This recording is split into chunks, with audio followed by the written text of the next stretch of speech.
हम्म, तो जो ऑब्जेक्ट पर रिफ्लेक्ट करती है वो चीज है ना, बट वो चीज है क्या? तुम बताओ, व्हाट इज लाइट?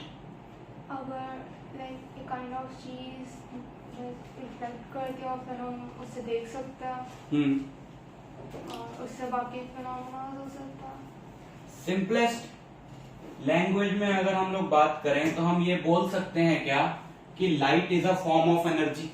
हाँ। लाइट एनर्जी की ही एक फॉर्म है। एनर्जी की और फॉर्म्स क्या हैं? एनर्जी की और फॉर्म्स हैं sound energy, light energy, heat energy, electrical energy, kinetic energy, potential energy, ठीक है, केमिकल एनर्जी, मैकेनिकल एनर्जी, बहुत सारी एनर्जी, उसी में से एक एनर्जी है light energy. So it is just simplest definition अगर हमें देनी हो तो अभी तो हम लोग डिटेल में समझेंगे। सिंपलेस्ट डेफिनेशन अगर हमें देनी हो तो हम बोलेंगे कि light is a form of energy. Light is a form of energy, ठीक है। तो बहुत टाइम से साइंटिस्ट इस बारे में स्टडी करते रहे हैं कि लाइट का नेचर क्या है। जैसे हम और तुम तो उनकी सुनी हुई बातों को डिस्कस कर रहे हैं, पर तुम उस बंदे की सिचुएशन सोचो जिसको खुद ही ढूंढना है कि लाइट क्या है ना। तो उन्होंने एक्सपेरिमेंट्स किए और वो इस फाइनली इस कंक्लूजन पे पहुंचे कि लाइट एक वेव है। अब वेव भी नहीं पता आपने को तो क्या होती है, 9th में थोड़ा सा आइडिया दिया था तुमको कि वेव्स क्या होती है ना। तो लाइट एक वेव है। फिर बाद में ये भी प्रूव हुआ कि लाइट वेव भी है और पार्टिकल भी है।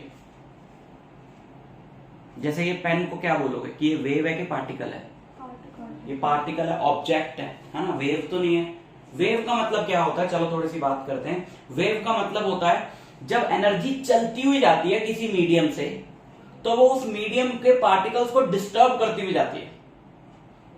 जो मैंने बोला वो तुम्हें सुनता कैसे है? मैंने बोला, मैंने कुछ भी बोला, ए बी सी डी, तो मैंने अपने लिप्स को एक पर्टिकुलर शेप में मूव किया। लिप्स और टंग की जो मूवमेंट है वो ए बोलने के लिए अलग तरह की है और बी बोलने के लिए अलग तरह की है। तो जब मैंने बी बोलने के लिए अपने लिप्स को और टंग को मूव करा तो मैंने एक पर्टिकुलर डिस्टरबेंस पैदा किया। मेरे मुंह के आसपास के जो पार्टिकल्स हैं उनमें एक डिस्टरबेंस पैदा हुआ। जैसे हम ऐसे करते हैं, ऐसे स्टिक हवा में लेकर जाते तो आवाज आती है ना, तो वैसे ही मेरी वोकल कॉर्ड्स हैं वो मेरे लिप्स और टंग के एक पर्टिकुलर मूवमेंट की वजह से एक पर्टिकुलर मैनर में वाइब्रेट हुई।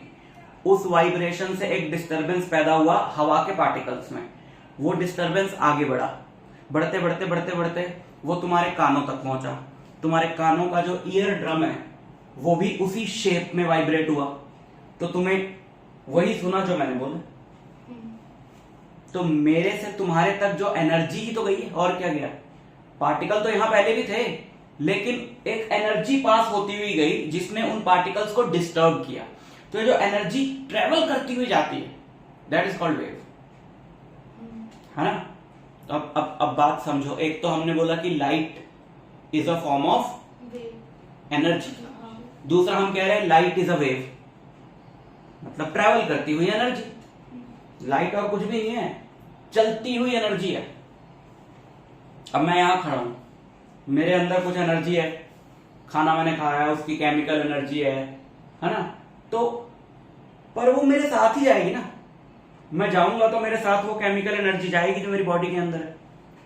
लेकिन इसमें क्या है कि किसी चीज को जाने की जरूरत नहीं है, वेव खुद ही चली जा रही है, एनर्जी खुद ही चलती हुई जा रही है।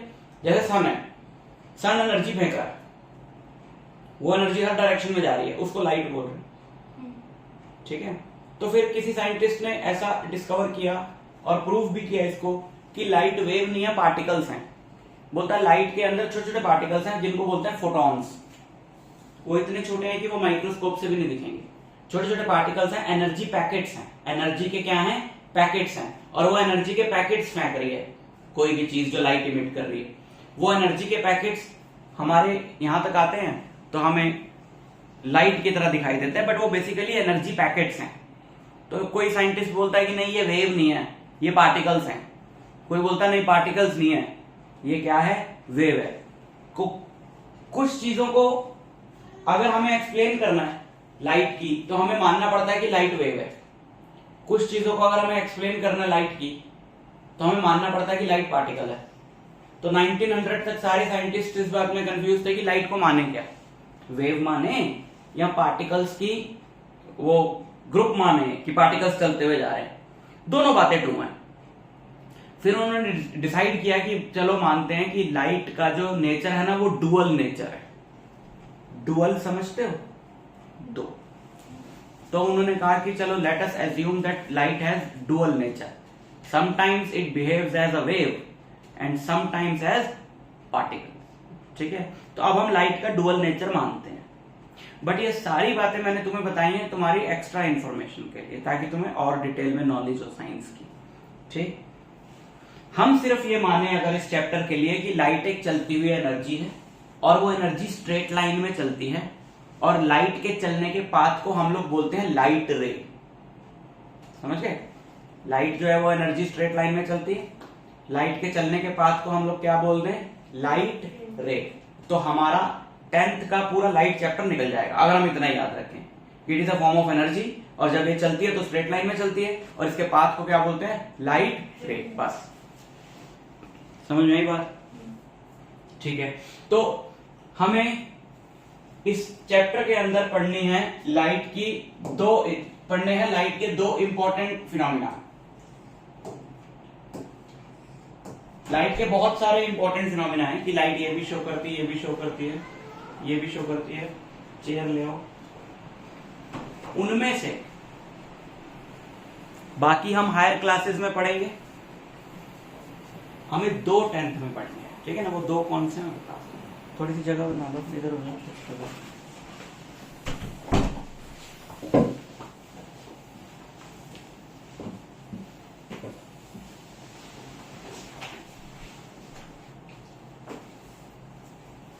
रिफ्लेक्शन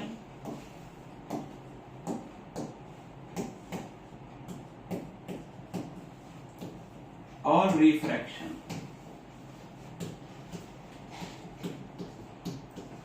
ये 2 पार्ट्स हैं हमारे इस चैप्टर में, रिफ्लेक्शन और रिफ्रैक्शन। ठीक है, और भी होते हैं, इंटरफेरेंस होता है, पोलराइजेशन होता है, डिफ्रैक्शन होता है, डिस्पर्शन होता है। वो सब आगे आने वाली क्लासेस में आएंगे, हायर क्लासेस में, 12th में आएंगे वो। लेकिन इस चैप्टर में हमको पढ़ने लाइट के 2 इंपॉर्टेंट इफेक्ट्स, रिफ्लेक्शन और रिफ्रैक्शन। और इसके बाद एक और चैप्टर है which is called human I and colourful world. उसमें लाइट का एक और इफेक्ट हम लोग पढ़ेंगे, दैट इज कॉल्ड डिस्पर्शन। अच्छा, अब ये हो गया ना कि तुम्हारा जो टर्म 1 टर्म 2 वाला सिस्टम था वो तो हट गया।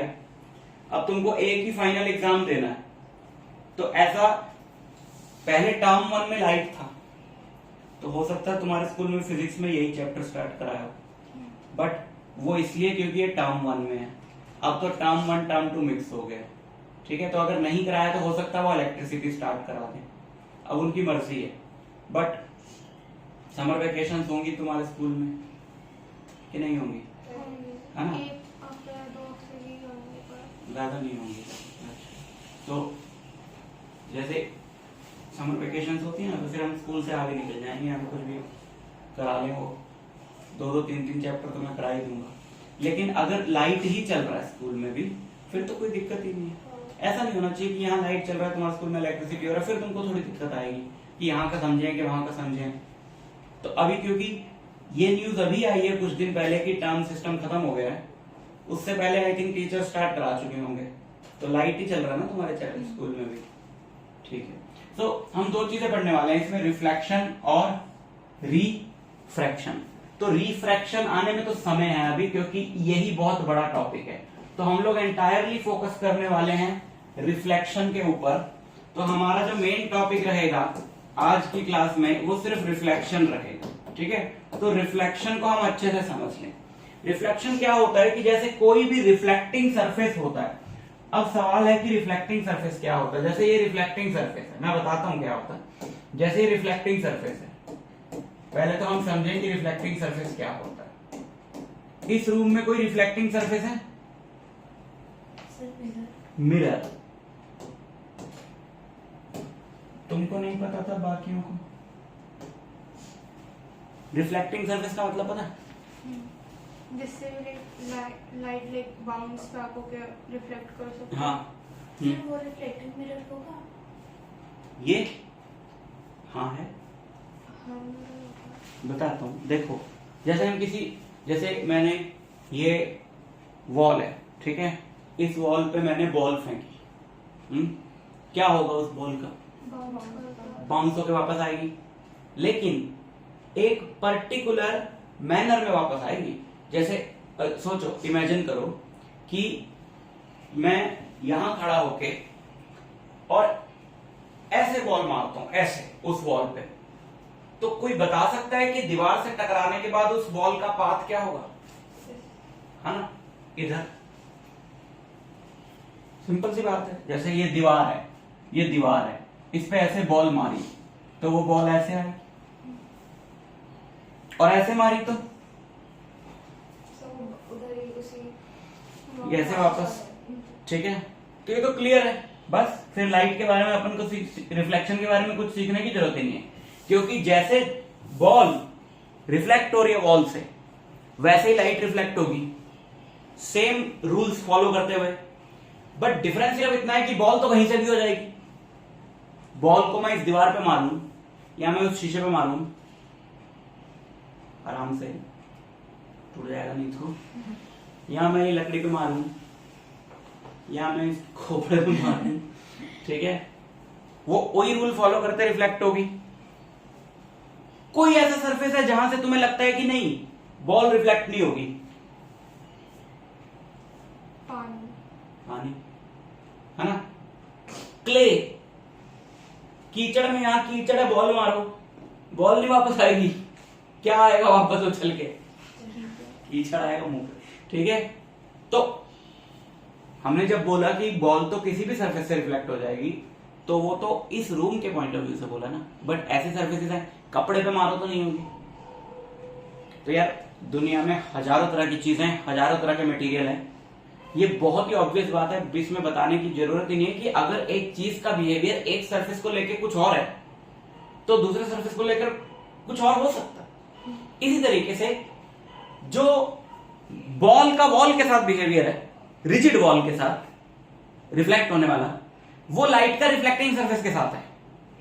और रिफ्लेक्टिंग सरफेस वो होता है जिसमें हमें अपनी फोटो दिखाई देती है, हमें अपनी इमेज दिखाई देती है। ये जो मिरर है ये रिफ्लेक्टिंग सरफेस है, क्योंकि मैं देख पा रहा हूं इसमें अपने आप को, ठीक है। ये दरवाजा रिफ्लेक्टिंग सरफेस है? नहीं है ना। ये वॉल नहीं है, ये है क्या? हाँ। ये है क्या? थोड़ा सा। और ये भी थोड़ा सा। तो मतलब कोई थोड़ा सा होता है, कोई ज्यादा सा होता है? बिल्कुल होता है।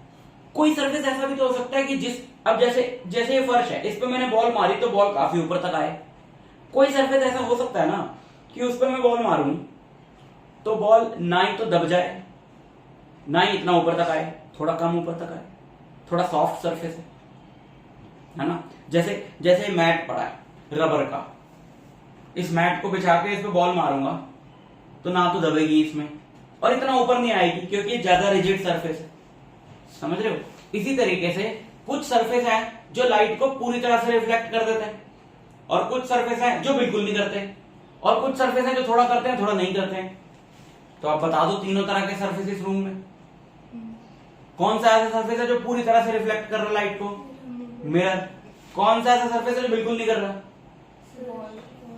वॉल। और कौन सा है जो आधा कर रहा है आधा नहीं कर रहा है? ये है ना।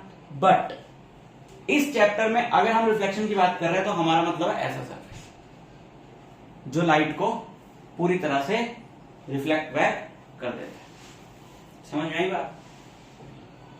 ऐसे सरफेस की हम बात नहीं कर रहे हैं, ना दीवार वाले की कर रहे हैं, क्योंकि हम लाइट की रिफ्लेक्शन पढ़ रहे हैं, और हम लाइट की अगर रिफ्लेक्शन पढ़ रहे हैं तो हमें तो प्रॉपर रिफ्लेक्टिंग सरफेस से ही मतलब है। तो जैसे ये सरफेस है, ये इधर से रिफ्लेक्टिंग है, दूसरी तरफ से थोड़ी हो सकता है, दोनों तरफ से भी हो, बट ये वाला नहीं है। तो इसी तरीके से हम भी अपना जो सरफेस मानेंगे वो यही मानेंगे कि एक तरफ से रिफ्लेक्टिंग है और दूसरी तरफ से रिफ्लेक्टिंग नहीं है। तो फिर हमें दिखाना पड़ता है कि कौन सा वाला रिफ्लेक्टिंग है और कौन सा नहीं है। तो दूसरी तरफ हम ऐसे बना देते हैं ऐसे। तो ये वो वाला सरफेस है जो रिफ्लेक्टिंग नहीं है, और ये वाला सरफेस है जो रिफ्लेक्टिंग है। समझ में आई बात? अच्छा, तो फिर क्या अब तुम्हें कोई कंफ्यूजन होगी इस चीज को लेकर कि अगर इस सरफेस पे लाइट आए तो उसका पाथ क्या हो? आई थिंक कोई कंफ्यूजन की बात ही नहीं है, क्योंकि अपने को बॉल वाला पाथ लेना बिल्कुल। जैसे इसमें लाइट रे आई, कैसे भेजूं इसको?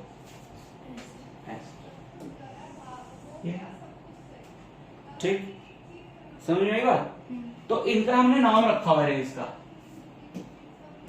दिस रे। अच्छा, रे बोल रहा हूं मैं, समझा चुका हूं शुरू में कि लाइट के पाथ को क्या बोलते हैं? रे बोलते हैं। एंड वी ऑलवेज एज्यूम, और एजम्पशन नहीं है, दिस इज अ ट्रुथ, कि light travels in a straight line. ऐसे नहीं कि यहां चलती चलती कहीं भी मुड़ जाएगी ना, सीधी सीधी जाती है। लेकिन सीधा तो इधर भी हो सकता है और इधर भी हो सकता है। तो अगर तुम बिना एरो के बनाओगे तो तुम डायरेक्शन नहीं बता पाओगे, और डायरेक्शन बताना जरूरी है। इसलिए जब भी ये रे डायग्राम्स बनेंगे, अपने को क्या बनाना है? एक एरो बनाना है। अभी मेरे को थोड़ी पता ये ऐसे आई कि ऐसे आई, इसको देख के कोई नहीं बता सकता ये ऐसे आके ऐसे भी जा सकती है, ऐसे आके ऐसे भी जा सकती है। समझ में आई बात? तो क्या किया जाए?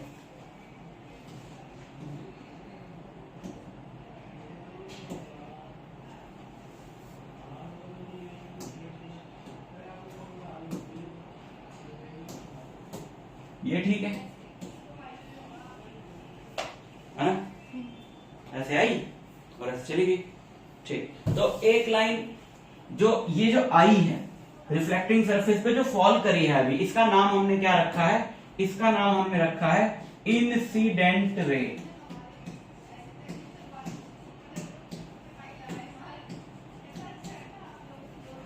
और इसका नाम हमने रखा है रिफ्लेक्टिंग रे। 4 दिन मैंने बोर्ड पे लिखा नहीं, मेरे को लिखना ही नहीं आ रहा बोर्ड पे। रिफ्लेक्टिंग रे, क्लियर? इंसिडेंट रे, रिफ्लेक्टिंग रे। एरो जब तक नहीं लगाओगे तुम नहीं बता सकते कौन सी इंसिडेंट है कौन सी रिफ्लेक्टिंग है, तो एरो लगाना बहुत जरूरी है। एरो तुम आगे डायग्राम्स मैं सिखाऊंगा तुमको, तुम एरो नहीं लगाओगे तो टीचर नंबर काटेगा। एक ये लाइन पे जरा गौर करो, ये बहुत इंपॉर्टेंट लाइन है।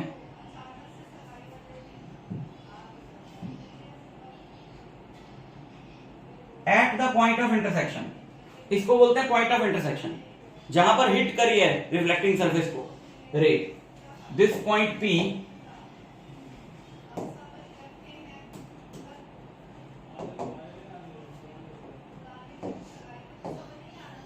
this point P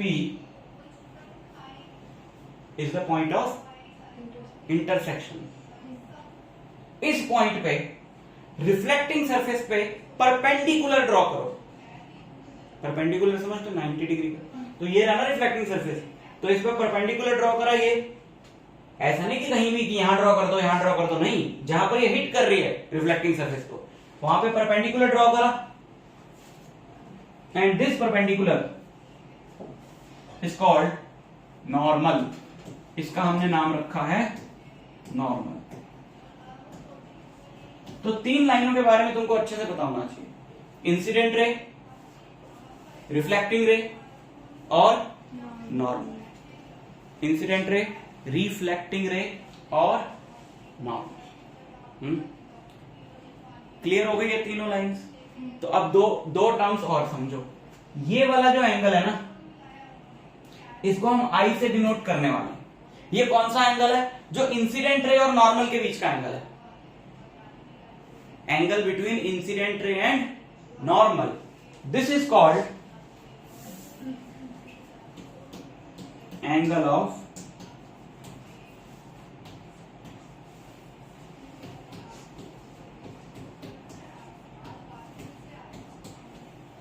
incidence. Angle between, इसके नोट्स ऑलरेडी व्हाट्सएप ग्रुप पर हैं, ठीक है ना? नहीं तुमको नहीं मिले होंगे, जिन्होंने बाद में ज्वाइन किया तो मैं भेज दूंगा। ये सब उसमें लिखा हुआ है जो मैं समझा रहा हूँ, ये विद डेफिनेशन, वो मेरे ही बनाए हुए notes. Angle of incidence, clear? तो बताओ इसका नाम पता है किसी को? क्या बोले इसको हम? क्या चीज? Angle of reflection.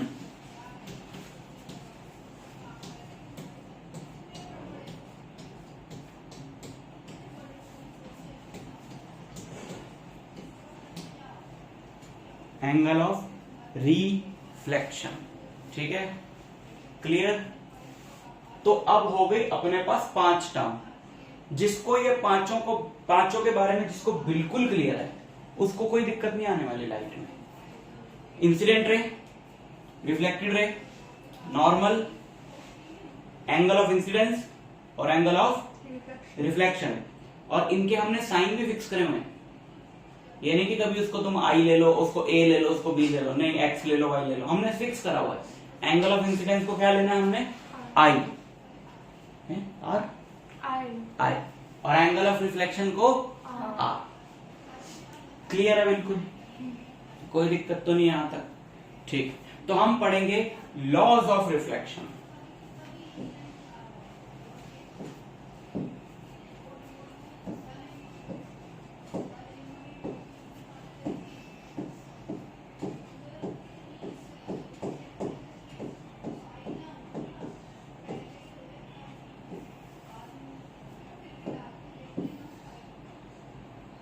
पहला लॉ क्या कहता है, देखो 2 लॉज हैं रिफ्लेक्शन के। उन लॉज की हमें जरूरत क्या अभी हमें पता चलेगा, बट हम पहले लॉज सीख लें। लॉ ये कहता है, पहला लॉ, एंगल ऑफ इंसिडेंस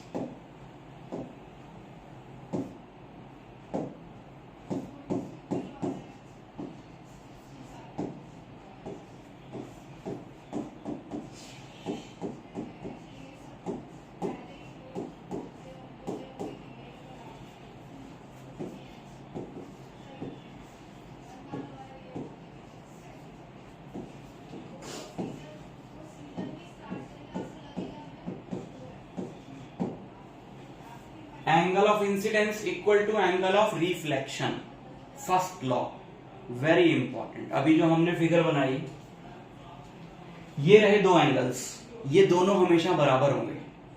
क्योंकि अगर हमें ये लॉ ना पता हो तो हमें कैसे पता चले, क्योंकि जैसे देखो, जैसे मान लो ये रिफ्लेक्टिंग सरफेस है, ये रिफ्लेक्टिंग सरफेस है, और इस सरफेस पे ये एक रे आई।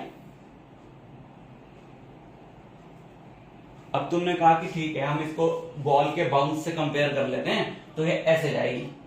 लेकिन अब सवाल ये है ना कि ऐसे तो ऐसे भी हो सकता है, ऐसे भी हो सकता है, ऐसे भी हो सकता है, ऐसे भी हो सकता है। हमें क्या पता कौन सी रे है इसमें, हमें कोई रूल पता होना चाहिए ना। तो अब अगर यहां से हम लोग नॉर्मल ड्रॉ करें,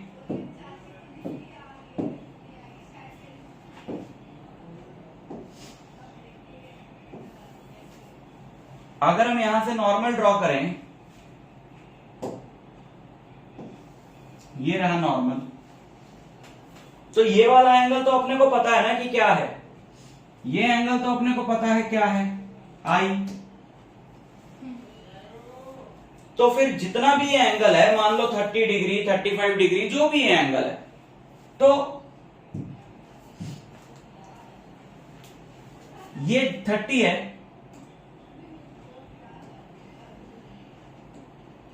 ये 30 है, तो ये इनमें से कोई एक ही तो 30 होगा। ये कुछ और एंगल है, ये कुछ और एंगल है, ये कुछ और एंगल है, ये कुछ और एंगल है, ये सारे इक्वल है क्या? ये इक्वल नहीं है ना, ये तो अलग अलग है। तो इसका मतलब क्या है, इसका मतलब क्या है, हमको कैसे पता चलेगा कि ये वाली रे है कि ये है, ये है। तो अगर ये 30 है तो वो वाली रे है जो 30 डिग्री का एंगल बना दी। लेकिन हमें तभी पता चला ना जब हमें लॉ पता पहला। तो लॉ तो बहुत जरूरी है पता लगाना। अगर हम ऐसी हवा में बात करें कि भाई जैसे बॉल जाती है वैसे लाइट जाती है, तो तुम गलती कर जाओगे ना, फिर एग्जैक्ट नहीं बता पाओगे। बस आइडिया तुम्हें लग जाएगा, हाँ ऐसे आएगी तो ऐसे जाएगी, लेकिन एग्जैक्ट किधर जाएगी? तो एग्जैक्ट उधर जाएगी जितना ये एंगल है उतने एंगल पे जाएगी। समझ में बात?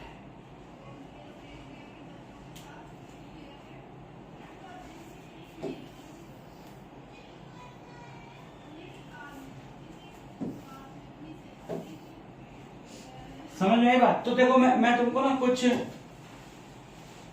केसेस दिखाता हूं। जैसे ये एक रिफ्लेक्टिंग सरफेस है, ये रिफ्लेक्टिंग सरफेस हो गया, ध्यान देना जरा। ये तो तुमको मालूम है कि जो रे आई ऐसे, ये रे आई ऐसे, है ना, तो ये जाएगी ऐसे, एग्जैक्ट नहीं, थोड़ा सा ऐसे, है ना, मोटा मोटा अगर हम रफली मान, क्लियर है?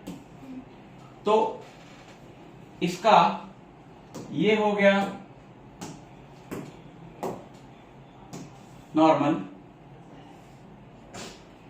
तो ये हो गया एंगल ऑफ इंसिडेंस आई,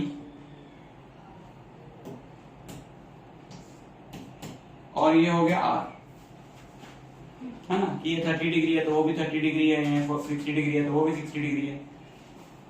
सोचो जो रे ऐसे आएगी, जो रे ऐसे आएगी, यहीं पर बना देते हैं। चलो एक लाइन और खींच लेता हूं मैं।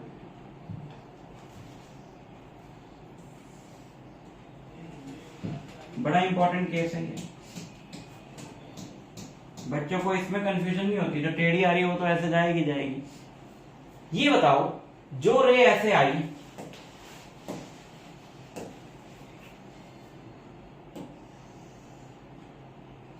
ये रे ऐसे आई, ऐसे, ठीक है, बॉल से कंपेयर करके बता सकते हो। ये कैसे वापस जाएगी? ऐसे वापस जाएगी। चलो बहुत ही बढ़िया, कोई दिक्कत नहीं। तो इसी पे हम लोग 2 एरो लगा देते हैं हमेशा, आने वाला भी इसी पे लगा देते हैं, जाने वाला भी इसी पे लगा देते हैं, क्योंकि वही उसका पाथ होता है जाने का भी। मेरा सवाल कुछ और है। मेरा सवाल ये है कि इसमें आई और आर की वैल्यू क्या है? 0 डिग्री। नहीं कंफ्यूजन तो नहीं किसी को?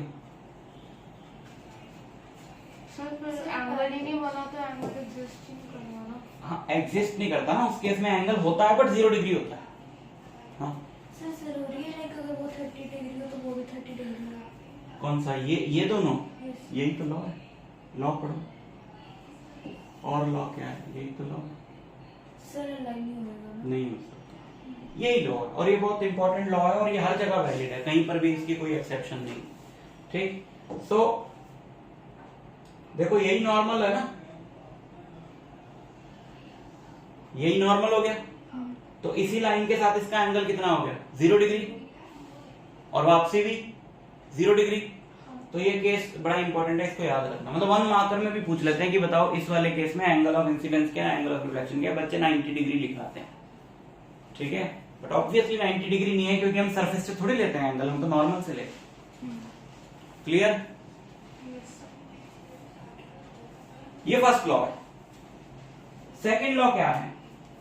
सेकंड लॉ है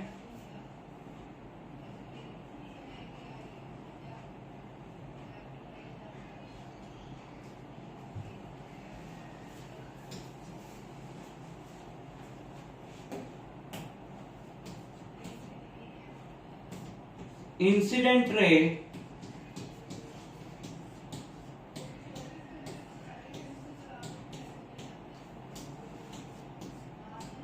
reflected ray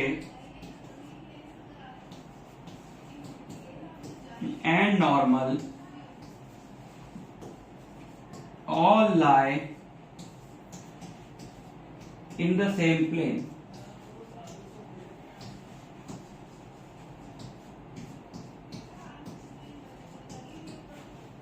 Incident ray, reflected ray and normal all lie in the same plane.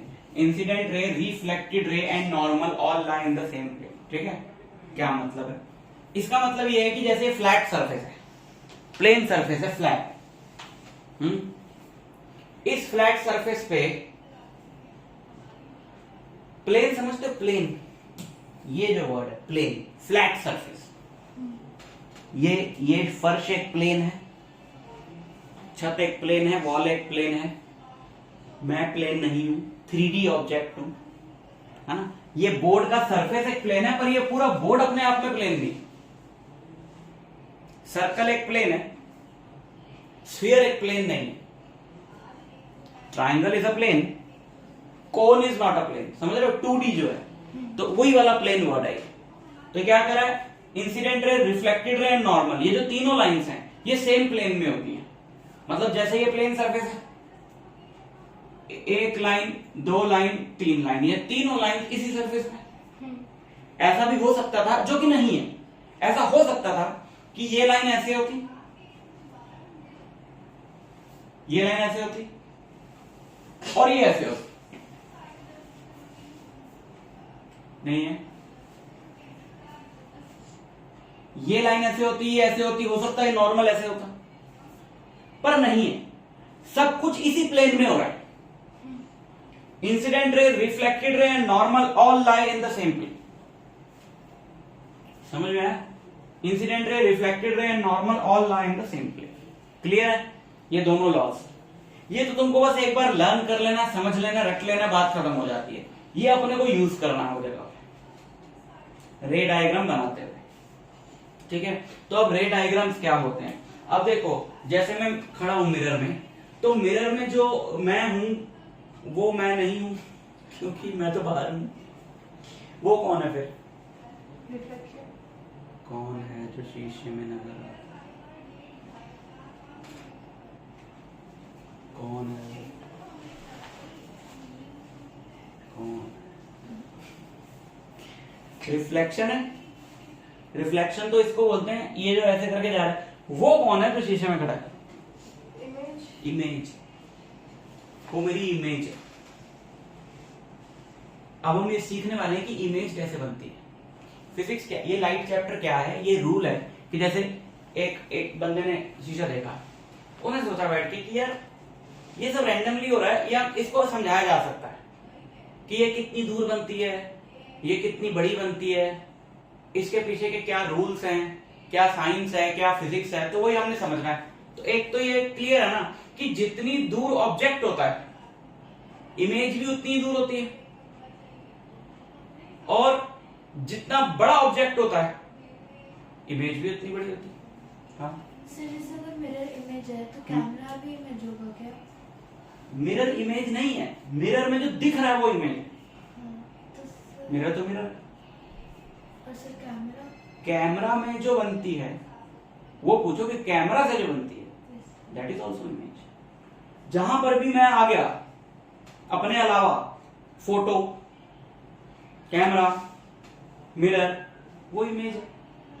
Video, जो तुम हॉल में जाके मूवी देखते हो वो, टीवी में वो जो देखते हो वो, एक एक्चुअल ऑब्जेक्ट के अलावा जो भी उसकी फोटो दिख रहा है, वीडियो दिख रहा है, वो इमेज है। वो मिरर में दिखता है, वो कैमरा से दिखता है, वो फोटो में दिखता है, वो वीडियो में दिखता है, सब इमेजेस। ठीक है, इन्हीं को हमने पढ़ना है कि अलग अलग क्या रूल्स हैं, कैसे बनती है। ठीक, समझ में आया? तो दो तरह की इमेजेस होती हैं।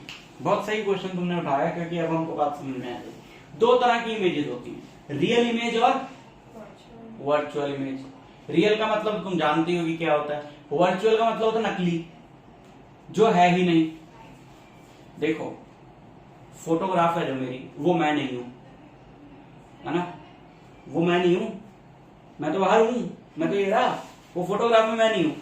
बट फोटोग्राफ अपने आप में तो कुछ चीज है ना।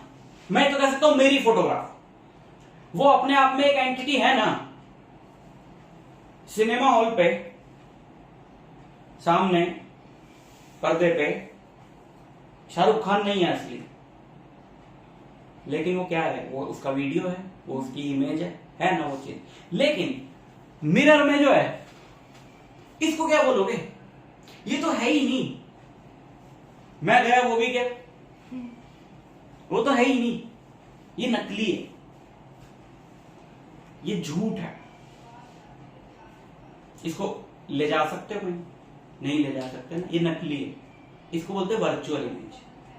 सिंपल सी बात है, जो शीशे में दिखाई देती है वो वर्चुअल इमेज होती है, और जो बाहर बना सकते हो फोटोग्राफिक प्लेट पे, पर्दे पे, तुम्हें पता है सामने हॉल में जो तुम देखते हो वहां टीवी नहीं होता, पीछे प्रोजेक्टर लगा होता है, उस प्रोजेक्टर से वहां पे इमेजेस बनाई जाती है।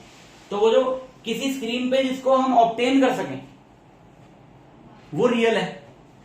रियल नहीं कि वो बंदा रियल नहीं है, वो इमेज रियल है क्योंकि उसको वहां टच किया जा सकता है, इसको टच ही नहीं किया जा सकता। ये है ही नहीं, पूरी दुनिया तुम्हें दिखाई दे रही है शीशे के अंदर, पर है तो कुछ भी नहीं, नकली है। तो रियल इमेज और वर्चुअल इमेज है ना, अभी और क्लियर होगी बात। रियल इमेज और वर्चुअल इमेज दो तरह की इमेजेस होती है।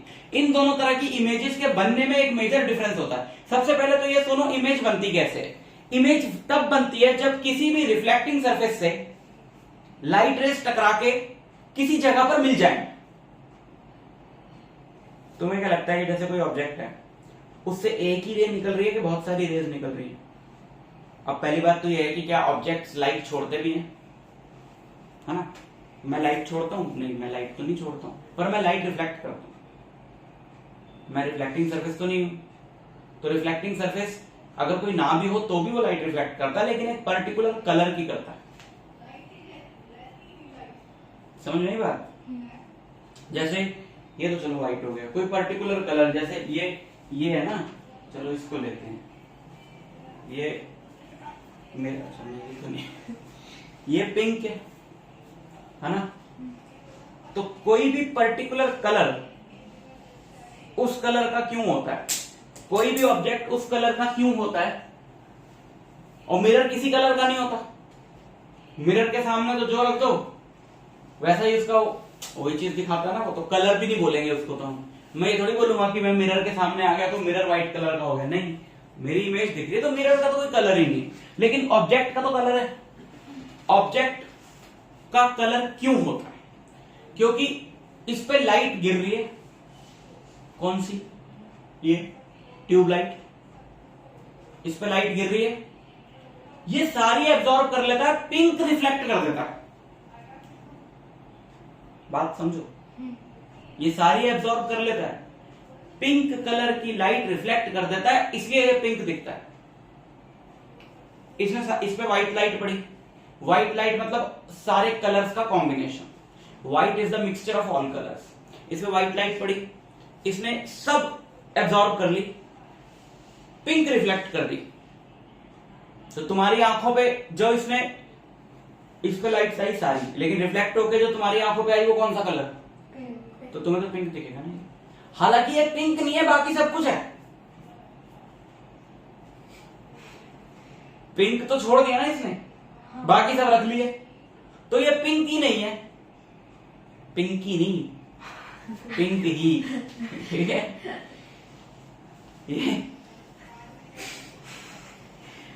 ये पिंकी।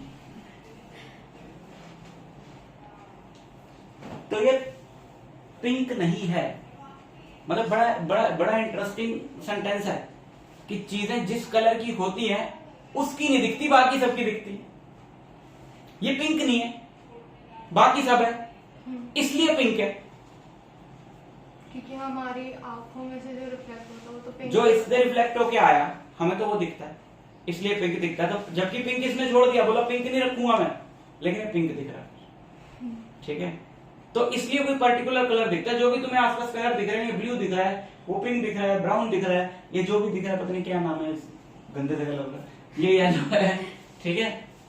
ये येलो क्यों है? इस पे सारी लाइट गिरी, इसने कौन सी निकाल दी? येलो। तो ये येलो थी, ठीक है? तो कलर तो ऐसे दिखाई देते हैं हमको। तो कलर का डिस्कशन क्यों आया, क्या बता रहा था मैं? इमेज कैसे बनती। तो क्या होता है कि चीजें, लाइट तो अपनी लाइट तो होती नहीं उनमें, सब में नहीं होती ना। ट्यूब में तो है, सन में है, बल्ब में है, इस टी शर्ट में तो नहीं है। तो ये दूसरों की लाइट रिफ्लेक्ट करते हैं, तो ये उस कलर के दिखते हैं जिस कलर की लाइट रिफ्लेक्ट करते हैं। लेकिन वो दिखते तभी है जब वो लाइट तुम्हारी आंखों पे आती है। और कितनी रेज रिफ्लेक्ट कर रहा है, सोचो कितनी कर रहा है? एक कर रहा है, दो कर रहा है, कितनी कर रहा है? कितनी रेज है? सोचो ऐसी कितनी रेज इस पे गिर रही होंगी यार। इनफाइनाइट बोल सकते हैं हम, थोड़ी काउंट कर सकते कि 2 गिर रही, 4 गिर रही, इनफाइनाइट गिर रही। वो सारी रिफ्लेक्ट करी इसने, और सारी तुम्हारे रेटिना पे मिली, आके मीट करी, ठीक है, तो तुम्हें ये दिखता है। तो जहां पर भी रेज ऑब्जेक्ट से रिफ्लेक्ट करने के बाद मीट करती हैं, वहां उसकी इमेज दिखती है। तो ये कहां मीट कर रही है? ये जो रेज रिफ्लेक्ट कर रहा है वो कहां मीट कर रही है? रेटिना में। इसलिए तुम्हें इसकी इमेज कहां दिखाई देती है? रेटिना। कैमरा का काम क्या है? वो कहता है कि अब कैमरा हमने एक ऐसा डिवाइस बना लिया कि कैमरा में भी मीट करवा ली हमने रेज, तो कैमरा में भी इमेज बनने लगती। समझ में आएगा? तो जहां पर भी रेज मीट करेंगी, जहां पर भी रिफ्लेक्शन के बाद ही तो है ना, टी शर्ट से आई रेज रिफ्लेक्ट हुई, जहां पर भी रिफ्लेक्शन के बाद रेज मीट करेंगी वहां इमेज दिखाई देती है। किसकी? उस चीज की जिससे ओरिजिनली लाइट आई है। जैसे लाइट इसकी तो नहीं थी, कहां से आई थी लाइट? पर इसने सारी रिफ्लेक्ट नहीं करी, एक ही करी, तो हमें उस लाइट का वो कंपोनेंट दिखाई देता है जो इसने रिफ्लेक्ट करा है, वो इसका नहीं है।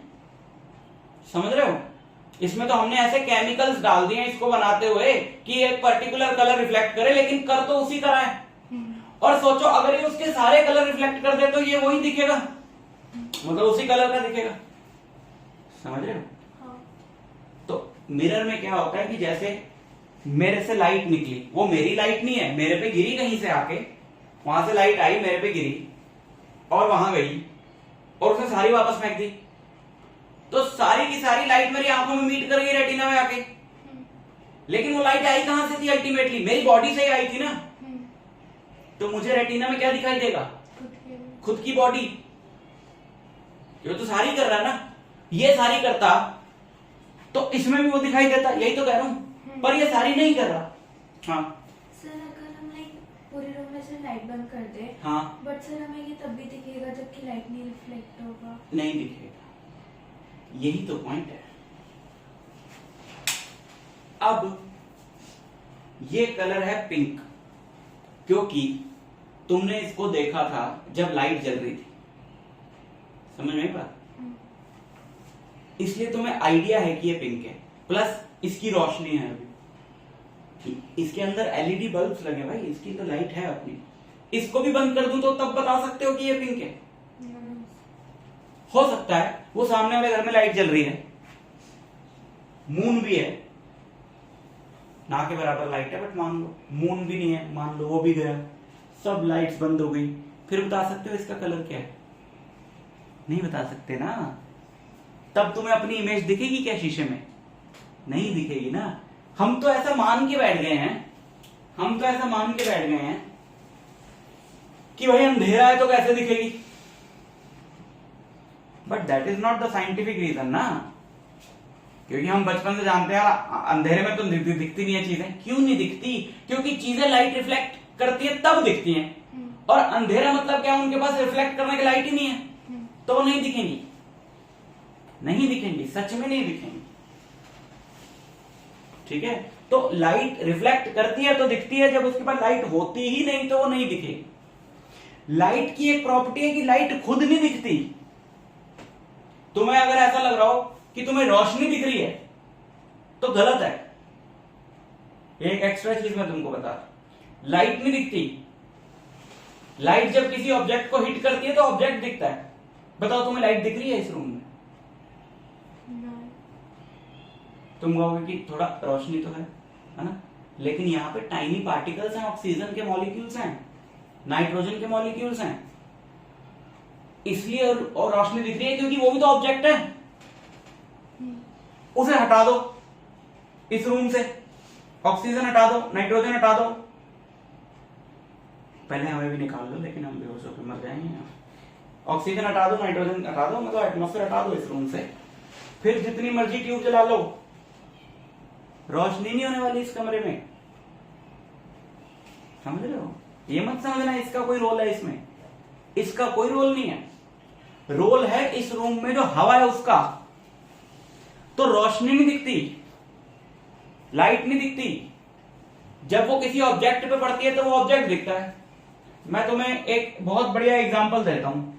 तुम्हें पता है मून की अपनी लाइट नहीं होती। हाँ, सन की सन है आग का गोला, फायरबॉल, उसमें तो है लाइट। मून तो ऐसे नॉर्मल, ऐसे वहां पे जमीन है, जाके देखो, जाओ देख के आओ। नहीं, मून ऐसे जमीन है, वो चमकता क्यों है फिर रात को? सन की लाइट। सन की लाइट, तो सन की लाइट उस पे आके गिर रही होगी ना कहीं से, तो क्या वो लाइट दिखती है आती हुई? सिर्फ मून ही दिखता ना चमकता हुआ, लाइट तो आती हुई नहीं दिखती, क्योंकि जहां मून है वहां तो आसपास एटमॉस्फेयर है नहीं, वैक्यूम है, इसलिए लाइट नहीं दिखती। वहां पे अगर एटमॉस्फेयर होता कुछ हिस्से में, तो जिस हिस्से में भी एटमॉस्फेयर होता उस हिस्से में लाइट दिखती, और वो भी इसलिए दिखती क्योंकि वो एटमॉस्फेयर के पार्टिकल से कोलाइड कर रही है, तो पार्टिकल्स दिख रहे हैं। लाइट खुद कभी नहीं दिखती। लाइट जब ऑब्जेक्ट्स को हिट करती है, उन ऑब्जेक्ट्स को हिट करने के बाद रिफ्लेक्ट होती है, रिफ्लेक्ट होकर हमारी आंखों पे आती है, इमेज बनती है, तो हमें वो ऑब्जेक्ट दिखता है। तो रिफ्लेक्ट होने के बाद सारी रेज जहां मीट करती है वहां ऑब्जेक्ट दिखता है। रिफ्लेक्ट होने के बाद सारी रेज जहां मीट करती है वहां ऑब्जेक्ट दिखता है। अब वो रेज अगर मीट करेंगी सामने स्क्रीन पे, स्क्रीन पे दिखेगा सब कुछ, और वो मीट करेंगी वहां, तो वहां दिखेगा सब कुछ। लेकिन स्क्रीन पे मीट करने वाली रेज और मिरर के अंदर मीट करने वाली रेज के बीच में एक बहुत बड़ा डिफरेंस है, और वहीं से हमको समझ में आएगा रियल और वर्चुअल इमेज के बीच का डिफरेंस। समझ आएगा? देखो, तुम कभी ना, अगर तुमने नहीं देखा है तो गूगल वगैरह पे सर्च करो, तुमने एस्ट्रोनॉट्स की पिक्स देखी हैं कभी स्पेस स्टेशन पे काम करते हुए, या स्पेस स्टेशन की पिक्स देखी हैं, या मून लैंडिंग की पिक्स देखी हैं, या मून पे एस्ट्रोनॉट्स की पिक्स देखी हैं, या मार्स पे जो रोवर भेजा है उसने जो पिक्स भेजी हैं वो देखी हैं, तुम उन सारी पिक्स में पीछे अंधेरा पाओगे। सारी में, मून की देख लेना, है ना, इंटरनेशनल स्पेस स्टेशन की देख लेना, सब में अंधेरा पाओगे।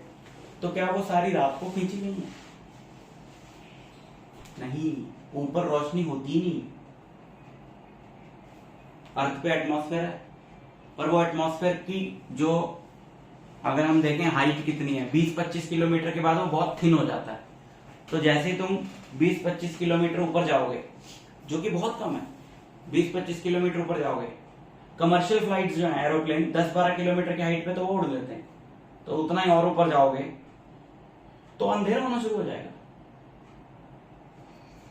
ऐसा नहीं है कि सन नहीं है, सन है, सन दिखेगा भी सामने, लेकिन उससे रोशनी नहीं होगी, ऐसे बल्ब की तरह चमकता हुआ दिखेगा। तो रोशनी करने में जो एटमॉस्फेयर है उसका रोल है। मून पे एटमॉस्फेयर है नहीं, तो मून पे दिन नहीं होता कभी। हमें बचपन में पढ़ाते हैं ना कि ऐसे ऐसे अर्थ घूम के जो फेस सन के सामने आ गया वहां रोशनी हो जाती है। बिल्कुल सही है, लेकिन वो तभी पॉसिबल है जब यहाँ एटमॉस्फेयर हो। ऐसे तो मून का फेस भी घूम के सन के सामने आ जाता, तब भी वहां दिन नहीं होता। तो वो पिक्स दिन में भी ली गई हैं, और बहुत सारी पिक्स में तुम पीछे सन को देख भी सकते हो, लेकिन तब भी रोशनी नहीं होती, अंधेरा ही होता। ठीक है, तो जैसे ये कोई भी एक सरफेस है,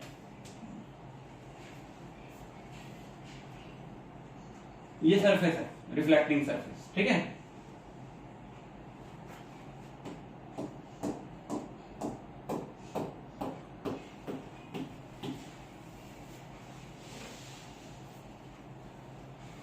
एक रे हमने बना ली, ये ऐसे आई, है ना, और ऐसे रिफ्लेक्ट होगी,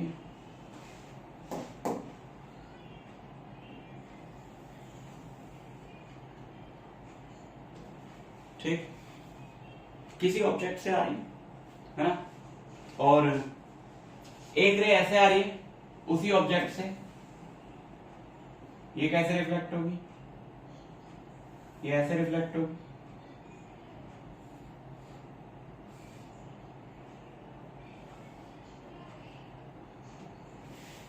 ठीक, समझ रहे हो ना। और कोई और भी आ रही होगी, हम दो दिखा देते हैं, तो क्या होगा, ये ऐसे आई ऐसे चली गई, ये ऐसे आई ऐसे चली गई। अब यहां पे बंदा खड़ा है अपनी आंख लेके, मोटी सी सूजी हुई आंख लेके, वो देख रहा है, ठीक है। तो क्या लगता है, ये दोनों रेस को देख के लगता है कि इसकी आंख में मिलेंगी जाके? हैं? या आंख को छोड़ो, तुम्हें लगता है कि रिफ्लेक्ट होने के बाद ये दोनों रेज मीट करेंगी कहीं? ये दोनों मीट करेंगी कहीं? लगता है? नहीं लगता ना, ये तो दूर जा रही है। यहां तो डिस्टेंस कम था, जब यहां नहीं मीट करी तो आगे तो नहीं करेंगी, क्योंकि light travels in a straight line, path तो अपना बदल नहीं सकती है। जाएंगी तो ऐसे सीधा सीधा ही, और सीधा सीधा जाएंगी तो इनके बीच में गैप क्या होता जाएगा, इंक्रीज होता जाएगा। तो ऐसे में क्या होता है कि रेज एक्चुअली मीट नहीं करती, रेज एक्चुअली मीट नहीं करती। तो हम क्या करें फिर? हम एक काम करते हैं ऐसे केस में कि हम रेज को देखते हैं कि कहां मीट कर रही है। अरे अगर इधर डिस्टेंस बढ़ रहा था उधर तो घट रहा होगा, बट उधर कुछ है ही नहीं, बट तभी मैंने डॉटेड लाइन बना दी कि एक्चुअल रे नहीं है वो। लेट अस एज्यूम कि उधर तो घट ही रहा होगा, तो ये यहां पे कहीं पे मिलेंगी जाके।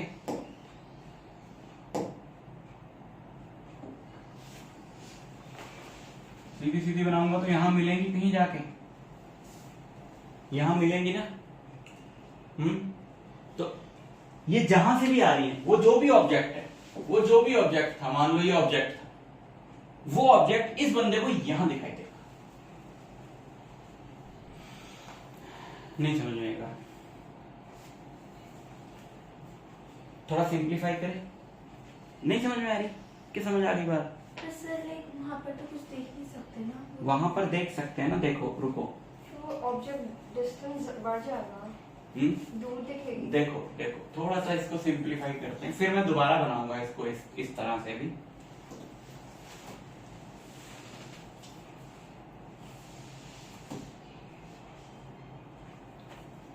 समझो, अभी समझ में आएगी बात। ये मिरर है,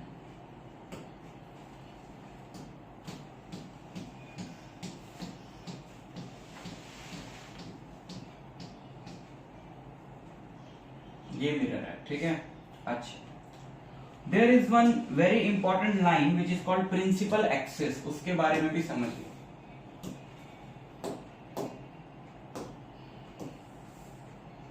एक ऐसी लाइन हमने बनानी है मिरर के परपेंडिकुलर।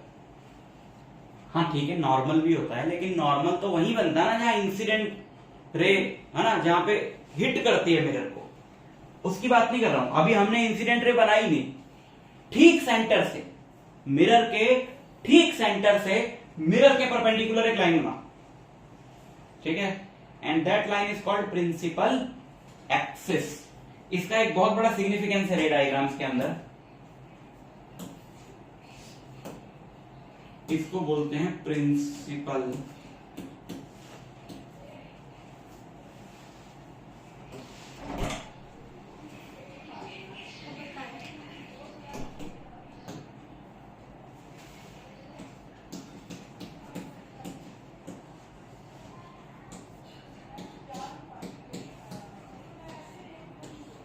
प्रिंसिपल एक्सिस, ठीक है। इसका क्या रोल है?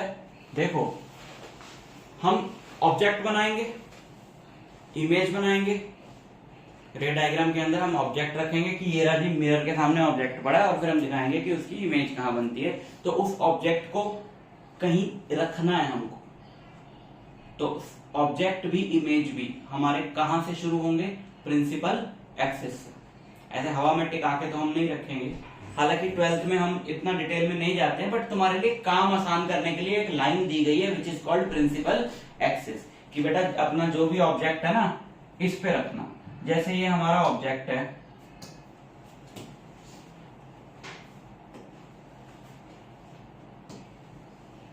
ये ऑब्जेक्ट है, ठीक है, ये ऑब्जेक्ट है, तो हमको प्रिंसिपल एक्सिस पे रखना है उस ऑब्जेक्ट को। और ऑब्जेक्ट को हम लोग ऐसे दिखाते हैं, ऑब्जेक्ट को हम ऐसे दिखाते हैं ताकि पता चल जाए कि कौन सा ऑब्जेक्ट का सीधा हिस्सा है, कौन सा उल्टा हिस्सा है। जैसे अगर मैं मिरर के सामने ऐसे खड़ा हूं सीधा, तो मैं हूं, चाहे पेड़ है, कुछ भी है, हम उसको अगर सिर्फ एक लाइन से दिखा देंगे तो हम ये नहीं बता पाएंगे ना कि सीधा हिस्सा कौन सा, उल्टा कौन सा। तो हम दिखाएं कि ये सीधा खड़ा है, यानी कि एरो बनाते हैं हम, और एरो इस चीज को सिग्निफाई करता है कि ये सीधा है ऑब्जेक्ट। तो एरो नीचे कभी बनता ही नहीं है क्योंकि ऑब्जेक्ट हम सीधा ही रखते हैं हमेशा। ठीक, अब तुमने क्या करना है, रे डायग्राम के अंदर, अब ध्यान से सुनना, ये इंपॉर्टेंट चीज है। रे डायग्राम के अंदर तुमको ऑब्जेक्ट से दो रेज निकालनी है। रे डायग्राम के अंदर तुमको ऑब्जेक्ट से दो रेज निकालनी है। वो दोनों रेज मिरर पे फॉल करानी है, किधर भी, अभी समझ में आ जाएगी। वो दोनों रेज मिरर पे फॉल करानी है, और मिरर पे फॉल करने के बाद उन्हें लॉज ऑफ रिफ्लेक्शन के अकॉर्डिंग रिफ्लेक्ट कराना है, और वो जहां मीट करेंगी वहां इमेज बनती है। फॉर एग्जाम्पल, बहुत इजी है, ऐसे घबराने की जरूरत नहीं। देखो, हम इमेज रेज निकालेंगे मिरर ऑब्जेक्ट के टिप से, हम रेज निकालेंगे ऑब्जेक्ट के टिप से। अगर हम सिर्फ यही आइडिया ले लें कि इसकी जो टिप है वो कहां बनेगी, तो बाकी का भी तो आइडिया लग ही जाएगा ना कि यार अगर टिप यहां बन रही है तो ऑब्वियसली बाकी का ऐसे बन रहा है। तो हम सिर्फ टिप से रेज निकालेंगे और दो निकालेंगे, क्योंकि एक से तो पता नहीं चलेगा इमेज कहां बनेगी, जो दो है वो जहां मीट करेंगी वहीं इमेज बनेगी ना। तो एक देखो, एक ये रही रे, कहीं से भी लेके जाओ, कहीं से भी, कोई फर्क नहीं पड़ता। एक ये रही, ये कैसे जाएगी, ऐसे है ना, एंगल सीधा ऐसे इक्वल लग रहा है ना, ये एंगल इक्वल है ना, ऐसे। और दूसरी कहीं और से बना लो, तुम्हारी मर्जी, कहीं से बना लो। एक ये वाली बना ले, ये जो ऐसे स्ट्रेट जाएगी, ये वापस कैसे आएगी, ऐसे ही वापस आएगी। दो हो गई, बस दो से काम चल जाएगा। ठीक है, ये ऐसे गई और ऐसे ही वापस आ गई, ये ऐसे गई और ऐसे वापस आ गई, ये और आगे जाएगी इधर।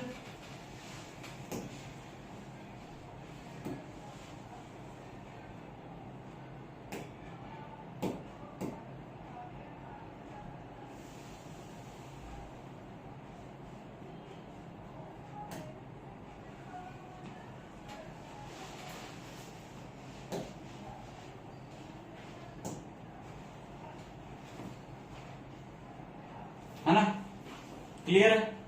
तो ये दोनों रेज जहां मीट करेंगी मिरर से रिफ्लेक्ट होने के बाद, ये दोनों रेज जहां मीट करेंगी वहां इमेज बनेगी।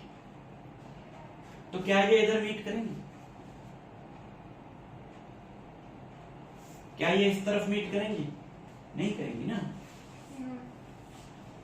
ये इस तरफ मीट नहीं करेंगी क्योंकि ये तो दूर दूर जा रही है। अगर तो इधर मीट कर गई तो इमेज इधर ही बनती है, और अगर इधर मीट नहीं करी तो हम इनको वर्चुअली मीट कराएंगे आगे की तरफ बढ़ा के। ठीक,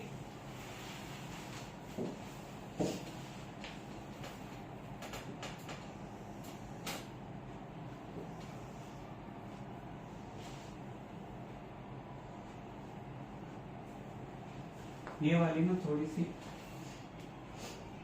और ऐसी एंगल इक्वली बना है इसका,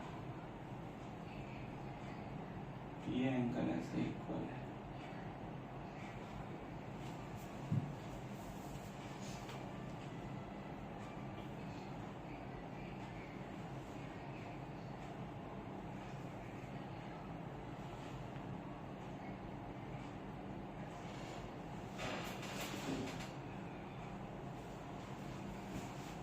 ठीक, वहां मीट कर रही है। इसको भी थोड़ा सा बढ़ा दें हम,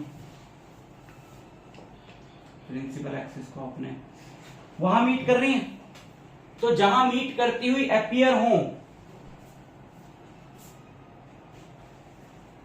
अगर एक्चुअल में मीट नहीं कर रही, एक्चुअल में मीट कर रही है तो अच्छी बात है, इधर मिरर से रिफ्लेक्ट होने के बाद एक्चुअल में मीट कर रही है तो अच्छी बात है, तब तो इमेज वहीं बनेगी। लेकिन अगर एक्चुअल में मीट नहीं कर रही तो उनको वर्चुअली बढ़ाओ, और जहां मीट करती हुई दिखाई दे उस केस में इमेज वहां बनती है। जैसे ये जो ऑब्जेक्ट है इसकी यहां इमेज बनेगी, बट ये पार्ट तो मिरर के अंदर है ना, ये बनेगी इसकी इमेज।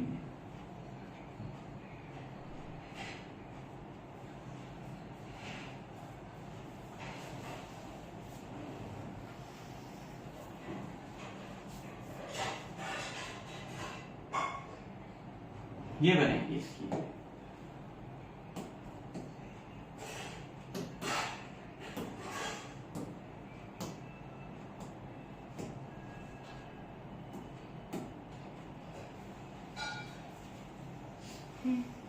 और ये एक ऐसी जगह पर बनी है जो जगह एग्जिस्ट ही नहीं करती। ये कोई असली जगह है? ये तो कुछ है ही नहीं ना। तो ये वर्चुअल इमेज, वर्चुअल इमेज वो जो क्या रेज यहां पे एक्चुअली मीट करी है, एक्चुअल में तो नहीं करी है, हमें एक्सटेंड करके मीट करानी पड़ी। तो जहां पर एक्सटेंड करके मीट करानी पड़े, जहां एक्चुअल में मीट ना करें, वहां पे जो इमेज बनती है उसको वर्चुअल इमेज। ठीक है। और ऑब्वियस है ना कि ये जो वर्चुअल इमेज है ये मिरर के अंदर ही बनेगी, क्योंकि मिरर के बाहर तो होता तो फिर तो एक्चुअल मीट कर जाती ना रेस। हाँ। समझ में आ रहा पॉइंट? वो भी केस दिखाता हूं जहां पर कि एक्चुअल में इधर भी मीट कर जाएंगी रेस, लेकिन ये इधर तो मीट करेंगी नहीं। कहां मीट करती हुई दिखाई देंगी? यहां मीट करती हुई दिखाई देंगी। तो सोचो, ये जो ऑब्जेक्ट मिरर के सामने रखा है यही तो देखता है अपनी इमेज को। वो तो जब मैं मिरर के सामने खड़ा हूं, वो मैं ये हूं जो मैंने वो ऑब्जेक्ट बनाया, और मेरी जो सामने इमेज दिखाई दे रही है वो ये रही। जितना मैं दूर हूं मिरर से, जितना मैं दूर हूं मिरर से, ये इमेज उतनी ही दूर है मिरर से अंदर की तरफ, और जो मेरी हाइट है वही इस इमेज की हाइट है। ये रे डायग्राम है। प्लेन मिरर जो इमेजेस बनाता है वो ऐसे बनाता है। समझ में आई बात? वो वर्चुअल इमेजेस होती हैं जो मिरर के अंदर बनती हैं, और वर्चुअल इसलिए बोलते हैं क्योंकि वो वहां बनती हैं जहां रेज एक्चुअली में मीट नहीं करती, मीट करती हुई दिखाई देती है, कर नहीं रही है। तो जहां रेज मीट करती हुई दिखाई देती हैं वहां पर भी इमेज बनती है, पर वो वर्चुअल होती है, और ये वही इमेज है जो हमें मिरर के अंदर दिखाई देती है। ठीक, क्लियर है? तो यही रे डायग्राम की मैं बात कर रहा था। अब इसी को जो मैंने उस तरीके से बनाया था वैसे भी बना सकते हैं, बट हाँ सर अगर वो पॉलिश सरफेस नहीं होती तब भी वहीं पर मीट करती है? पॉलिश सरफेस नहीं होती मतलब कैसा सरफेस होती है? सर मतलब जैसे मिरर है तो सर यहाँ से तो दिख रहा है, पीछे से लाइक क्लोज्ड है। हाँ सर अगर वो लाइक वैसे ही मिरर लाइक उधर भी दिखता तो... अब जैसे ये है सरफेस, यस इस सरफेस में उधर का भी दिख रहा है ना, और इस सरफेस में हमें सामने वाला बंदा भी दिख रहा है, लेकिन क्या उतना क्लियर दिख रहा है सामने वाला जितना उसमें दिख रहा है? उतना क्लियर तो नहीं दिख रहा ना, क्योंकि ये मिरर इस पे पड़ने वाली सारी लाइट का कुछ पार्ट ही रिफ्लेक्ट कर रहा है, सारा नहीं कर रहा। कुछ पार्ट तो दूसरी तरफ निकल गया,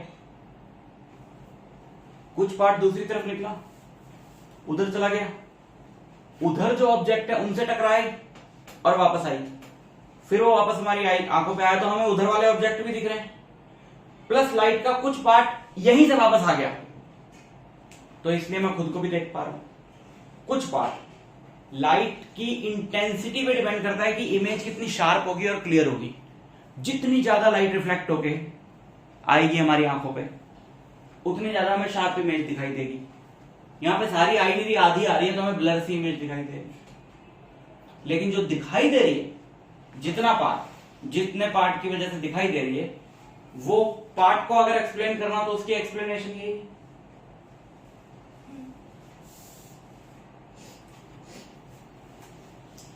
समझ में आया? तो याद रखना, बहुत इंपॉर्टेंट बातें यहां पे बता रहा हूं कि जो वर्चुअल इमेज है वो हमेशा मिरर के अंदर ही बनेगी ना भाई। मिरर के बाहर बनेगी तो फिर वो वर्चुअल कैसे हुई? यही तो डिफरेंस है। अगर बाहर बन ही रही है तो मतलब वहां पे तो रेज एक्चुअली मीट कर ही रही है ना, फिर वो वर्चुअल क्यों हुई? तो अगर वर्चुअल है तो मिरर के अंदर बनेगी, और वर्चुअल है जो मिरर के अंदर बनेगी उसे किसी फोटोग्राफिक प्लेट पे, किसी स्क्रीन पे ऑब्टेन नहीं किया जा सकता। वो वहां बन रही है इमेज, वहां कैसे रखूं स्क्रीन जाकर? यहां पे स्क्रीन कैसे रहूं? ये कोई जगह है ही नहीं, ये कोई दुनिया नहीं है ना, ये तो वर्चुअल वर्ल्ड। तो ये कुछ डिफरेंसेस हैं रियल और वर्चुअल इमेज के बीच में, नोट्स में दिए हुए हैं, इसलिए मैं डायरेक्ट बोल देता हूं, ठीक है? 3-4 डिफरेंस बताता हूं, बहुत इंपॉर्टेंट है, पूछा जाता है, तो मैं सारे डिफरेंसेस समझ में आ जाएंगे।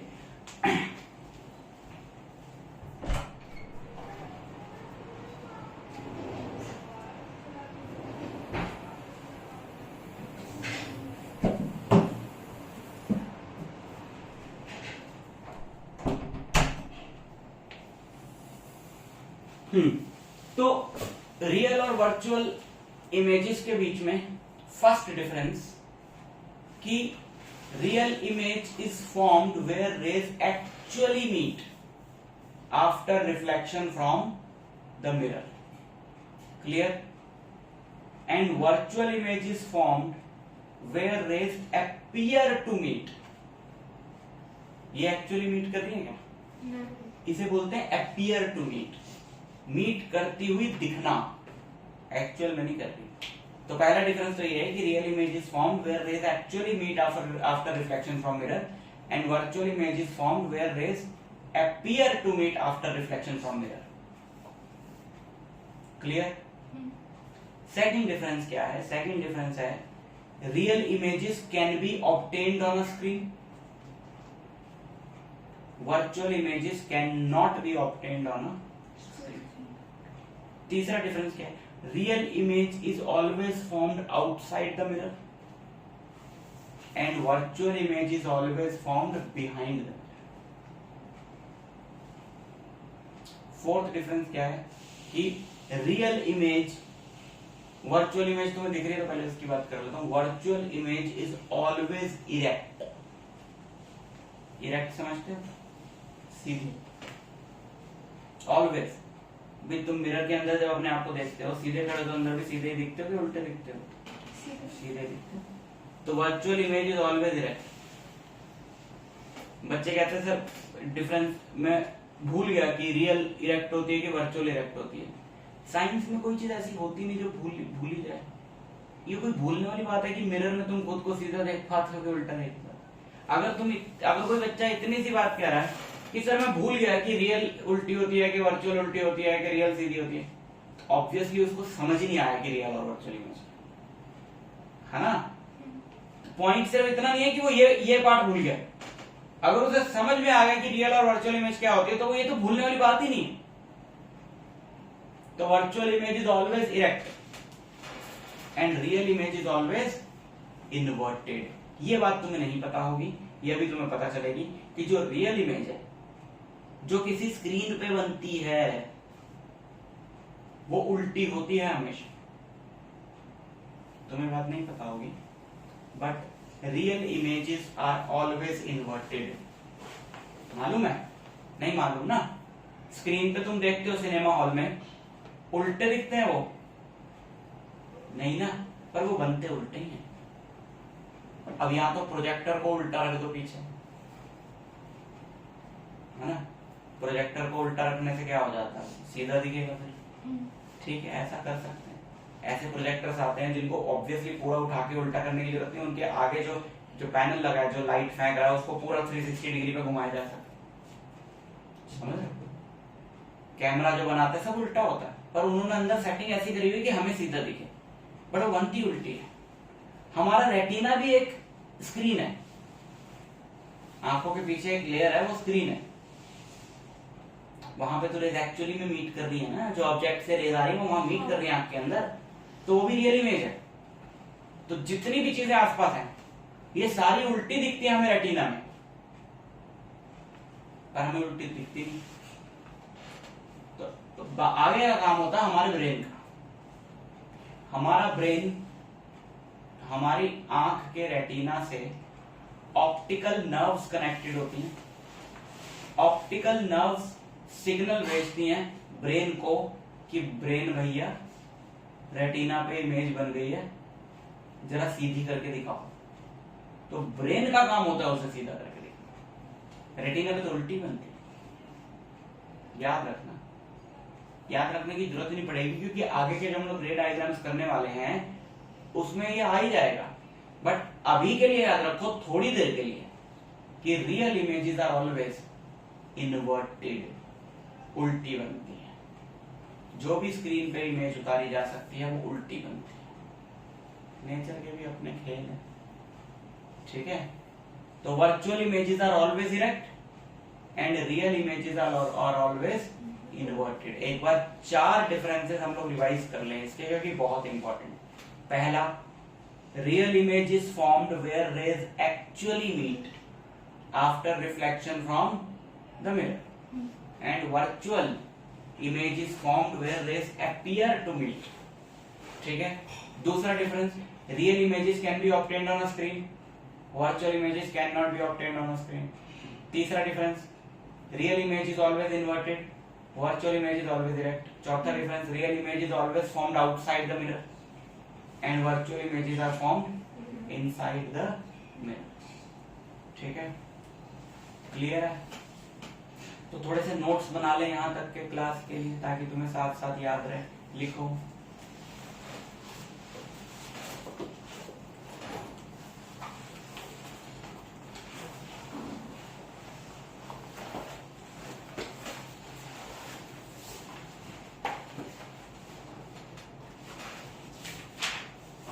लाइट एडिंग डाल लो, लाइट।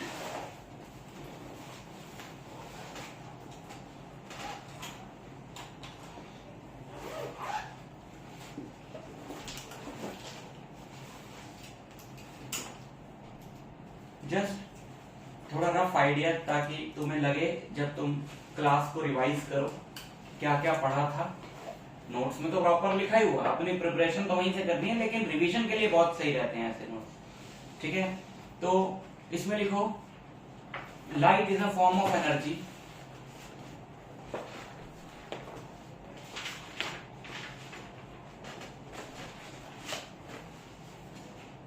ठीक है। पहला पॉइंट ये हो गया। नेक्स्ट पॉइंट लिखो, light always travels in a straight line.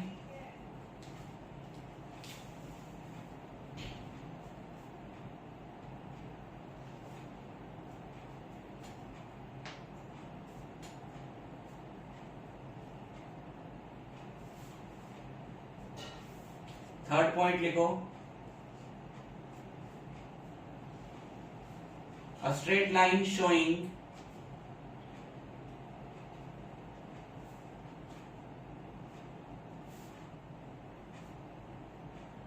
a straight line showing the direction of propagation of light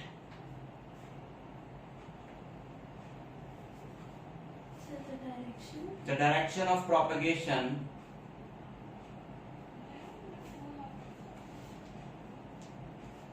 of light is called a light ray।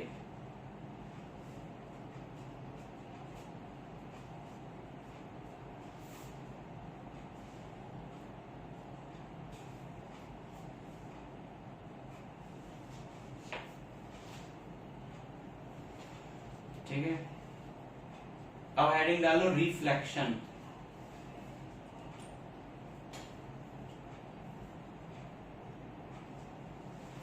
इसके बारे में 2-4 लाइनें लिख लेते हैं। लिखो, when light falls on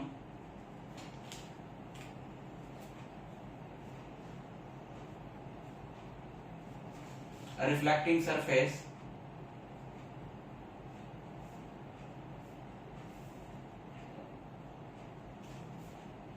it bounces back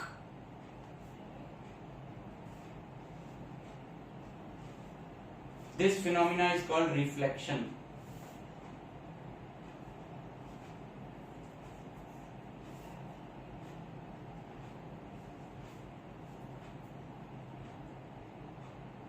ठीक है। इसके बाद अपने को एक बहुत इंपॉर्टेंट डायग्राम बनाना है यहाँ पे, और वो है ये, ठीक। ये डायग्राम बनाओ और प्रॉपर मार्क करो एक एक जो, और अगर तुम्हें याद नहीं रहेगा तो अपने रेफरेंस के लिए लिख लेना कि ये जो लाइंस मैंने बनाई है ये वाला है पेंटेड पार्ट और ये है रिफ्लेक्टिंग पार्ट। एक तरफ हम पेंट कर देते हैं ताकि दूसरा वाला रिफ्लेक्टिंग हो जाए। तो ये जो हमने ये बनाई है लाइन, ये पेंटेड वाली साइड है और ये रिफ्लेक्टिंग साइड है। याद रहेगा तो कोई बात नहीं, जरूरत नहीं लिखने की, लेकिन याद नहीं रहेगा तो मुझे लगता है तो इसको लिख देना। ये डायग्राम बनाओ और ये सारे मार्क करो इसमें।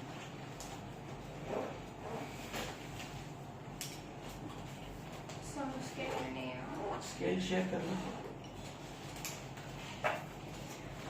एक्स्ट्रा है। जब तक लाइट चैप्टर चल रहा है ना, स्केल पेंसिल वगैरह लेकर आना है क्योंकि इसमें बहुत डायग्राम है।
बना लिया, मार्क कर लिया, ठीक है।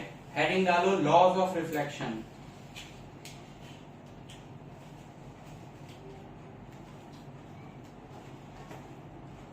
फर्स्ट लॉ लिखो,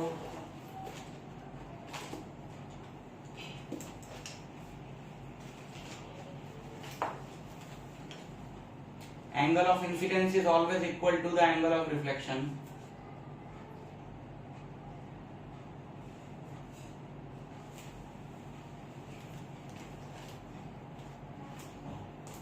Second law,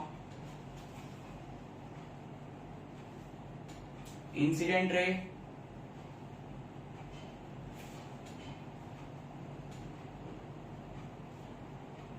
reflected ray, incident ray comma reflected ray and normal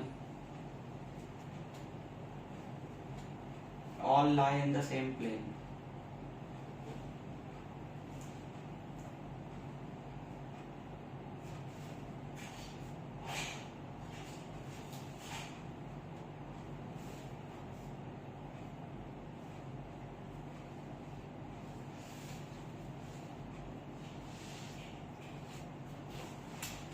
ठीक है,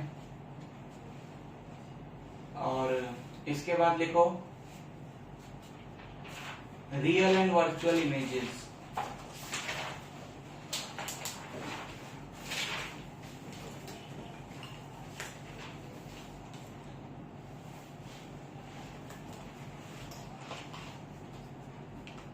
real and virtual images heading डाल ली। अब एक टेबल बना लो, है ना, एक तरफ लिख लो रियल इमेज, एक तरफ लिख लो वर्चुअल इमेज। मैं तुमको डिफरेंसेस लिखवाता हूँ।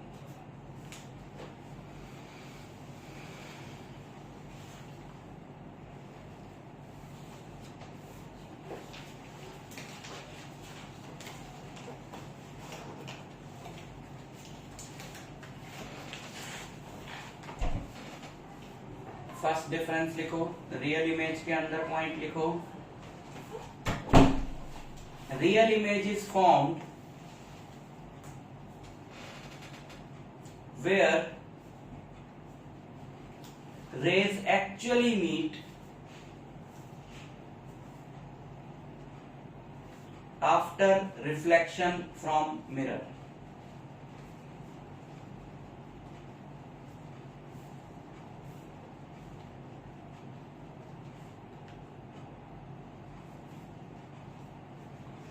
वर्चुअल इमेज के अंदर लिखो, virtual image is formed where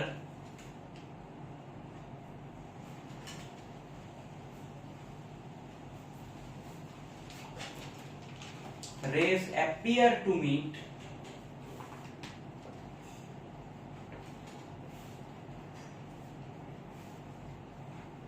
after reflection from mirror.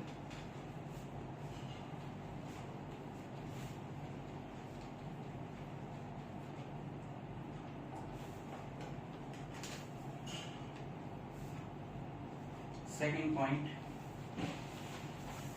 real image is formed outside the mirror.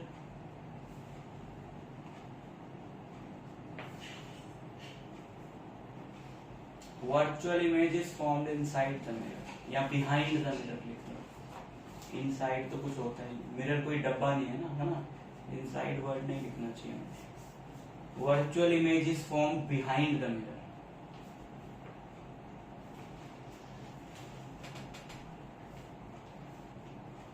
ठीक, थर्ड पॉइंट लिखो, real image can be obtained on a screen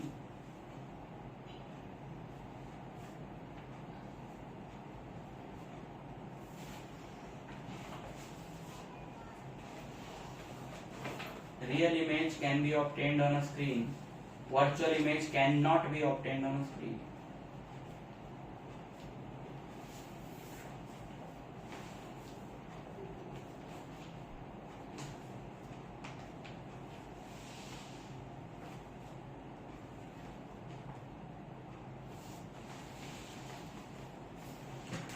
Fourth point, real image is always inverted.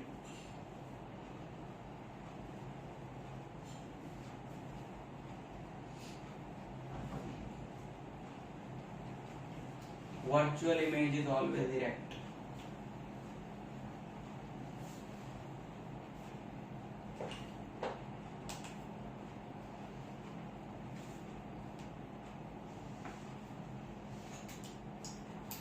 ठीक है, table complete. Next topic, next heading डालो, image formation by plane mirror.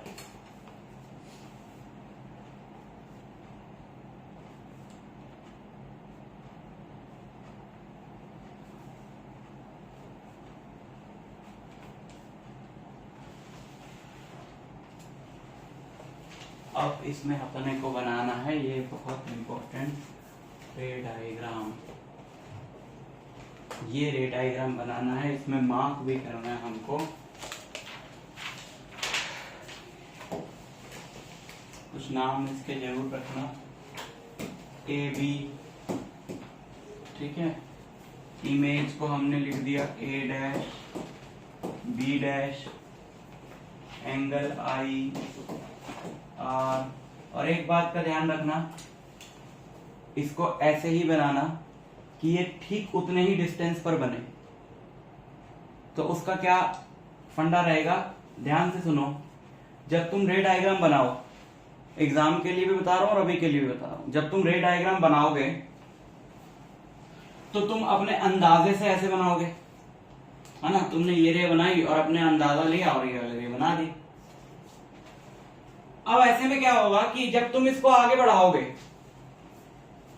हो सकता है ना कि तुम्हारे एंगल, तुमने तो ऐसे अपनी मर्जी से बना दी तो तुम्हारे एंगल एग्जैक्ट तो इक्वल नहीं आएंगे, या तो मेजर करके बनाओ, डी से मेजर करके बनाओ तो कोई दिक्कत नहीं है। लेकिन अगर हमने बिना मेजर करके बनाए तो हम पहले ये रे ना बनाए। हमें ये तो पक्का पता है ना कि इमेज उतना ही अंदर बनेगी जितना ऑब्जेक्ट बाहर होगा। तो तुमने जितने डिस्टेंस पे ऑब्जेक्ट बनाया है और जितने हाइट का ऑब्जेक्ट बनाया है वो पहले ही बना लो इमेज। अरे जब एग्जाम में तो पूरा डायग्राम दोगे कि वीडियो भी मांगता है टीचर की दिखाओ कैसे बनाए, तो पूरा डायग्राम दोगे, उसे थोड़ी पता है कि पहले कौन सा बनाया बाद में कौन सा बनाया। तुम्हारी गलती ना हो उसके लिए बता रहा हूं, ये बनाओ, है ना, और इमेज पहले बना लो उतनी दूरी पे। फिर इस रे को जब तुम बनाओगे तो इन दोनों पॉइंट्स को जोड़ के सीधा खींच दो, अपने आप एंगल बराबर आ जाएगा। तो ये वाला रे बनाओ ही मत। समझ में आया पॉइंट? तुम्हारा टाइम बड़ा सेव होगा एग्जाम में। तो image formation by plane mirror के अंदर ये डायग्राम बनाओ चालाकी से।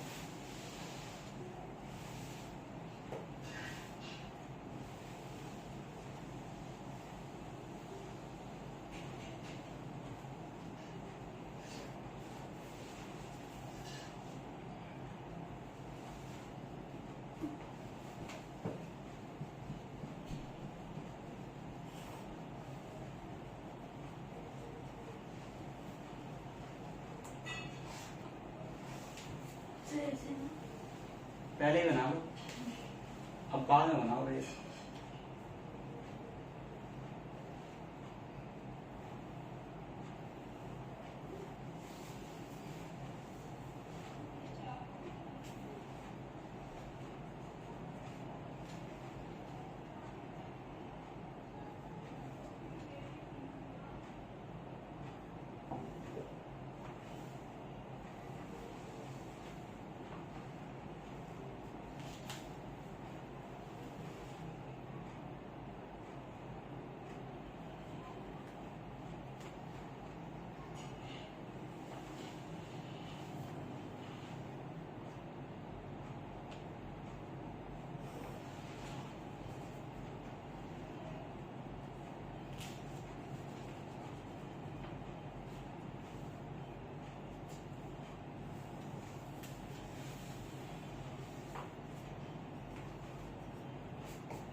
पहले इमेज बनाई ना, ऐसे ही करना एग्जाम में भी। देखो डी हो तुम्हारे पास तो ठीक है, लेकिन अगर हो तो भी तो टाइम एक्स्ट्रा लगेगा ना मेजर करने में। तो अपने को एंगल इक्वल बनाने से मतलब है, अपना एंगल तो इक्वल आ ही जाएगा ऑटोमेटिकली जब इमेज वही बनेगी। ठीक, तो जब भी हम रे डायग्राम बनाते हैं ना, जैसे ये तो प्लेन मिरर का रे डायग्राम है, आगे हम कॉन्केव मिरर का बनाने वाले हैं, कॉन्वेक्स मिरर का बनाने वाले हैं, और एक नहीं बनते उसमें तो 6 बनते हैं। तो हर रे डायग्राम के साथ हमें कैरेक्टरिस्टिक्स ऑफ इमेज लिखनी पड़ती है। उसमें हमें ये बताना होता है कि इमेज का डिस्टेंस कितना है, कितनी दूरी पर है इमेज मिरर से। दूसरा हमें ऑब्जेक्ट के कंपैरिजन में बताना होता है कि इमेज की हाइट क्या है। उसमें हम 3 चीजें लिखते हैं, या तो हम लिखते हैं डिमिनिश्ड मतलब ऑब्जेक्ट से छोटी, यहां हम लिखते हैं same size as that of object, यहां हम लिखते हैं मैग्नीफाइड मतलब बड़ी। ठीक है, और तीसरा एक तो हमें मतलब पोजीशन बतानी है, दूसरा साइज बताना है, तीसरा नेचर बताना है। नेचर में हम बताते हैं कि रियल है कि वर्चुअल है। ठीक है, तो वो तीनों चीजें हमें इसके लिए बतानी है, वो हर रे डायग्राम के लिए हमें बतानी होती है। तो लिखो, हेडिंग डालो इसके नीचे characteristics of image.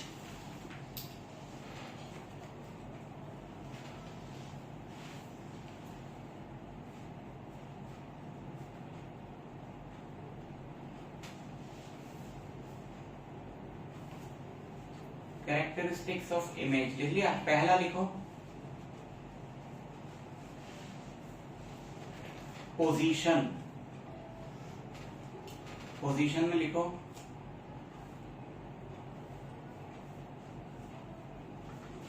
Distance of image from mirror is same as that of object. Distance of image from mirror is same as that of object।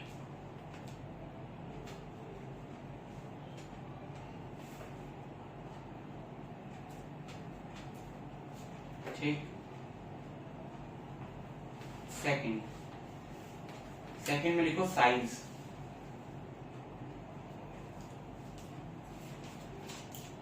Size of image is same as that of object.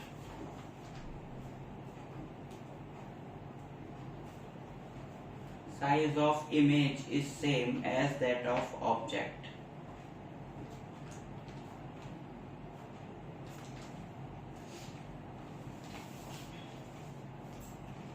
ठीक है, size भी लिख लिया। तीसरा लिखो nature.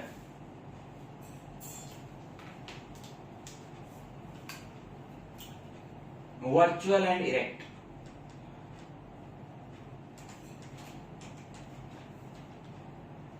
देखो जो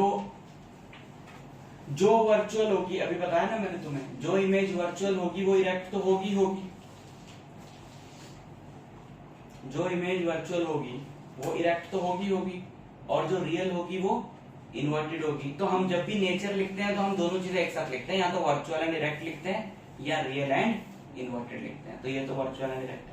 तो ये 3 चीजें हम लोग बताते हैं इमेज के बारे में, और इन तीनों को बोला जाता है characteristics of image. Nature, size, position. ठीक, बट प्लेन मिरर के केस में हम एक 4th कैरेक्टरिस्टिक्स भी लिखते हैं इमेज की, और वो है लिखो image is laterally inverted. Lateral inversion क्या होता है? Image is laterally inverted. Sir opposite दिखता है, लेफ्ट राइट दिखता है और राइट लेफ्ट दिखता है ना। तो ये हमको लिखना पड़ेगा इस 4th कैरेक्टरिस्टिक में, इमेज इज लिटरली इन्वर्टेड।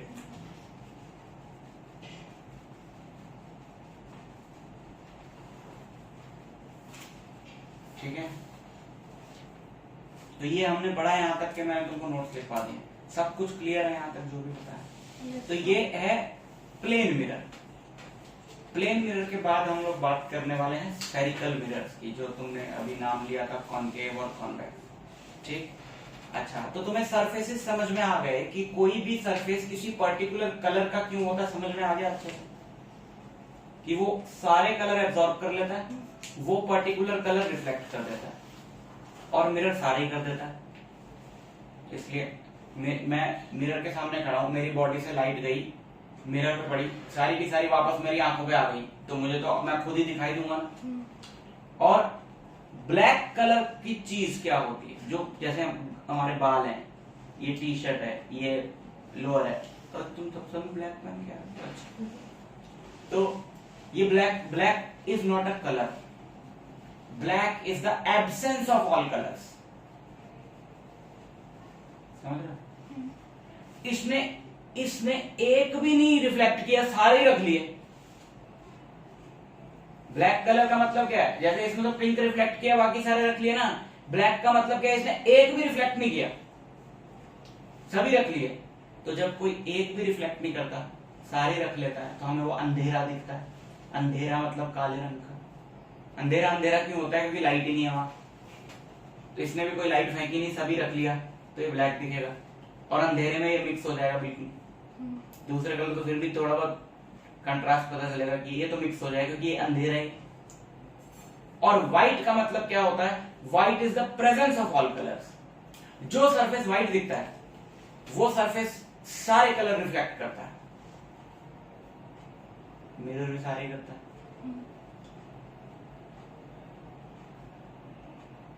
अभी तुम्हारा जो पेज है नोटबुक का, ये व्हाइट है, ब्लैक लाइंस छोड़ दो, बीच वाला पार्ट व्हाइट है। इस पे जितने भी जो लाइट आके पड़ी, व्हाइट लाइट आके पड़ी इस पे, इसने सारी रिफ्लेक्ट कर दी और सारी मेरी आंखों पे आई, तो मुझे क्या दिखेगा, व्हाइट दिखेगा। Black is the absence of all colours and white is the presence of all colours. लेकिन अब मिरर भी तो सारे रिफ्लेक्ट कर रहा है। तो मिरर और व्हाइट सरफेस में डिफरेंस क्या है, कि मिरर तो लॉज फॉलो कर रहा है ना, एक पर्टिकुलर एंगल पे रिफ्लेक्ट कर रहा है। ये क्या करता है, इस पे लाइट फॉल करी, ऐसे बूम, हर तरफ सारी कलर, कहीं से भी देख लो व्हाइट ही दिखता है।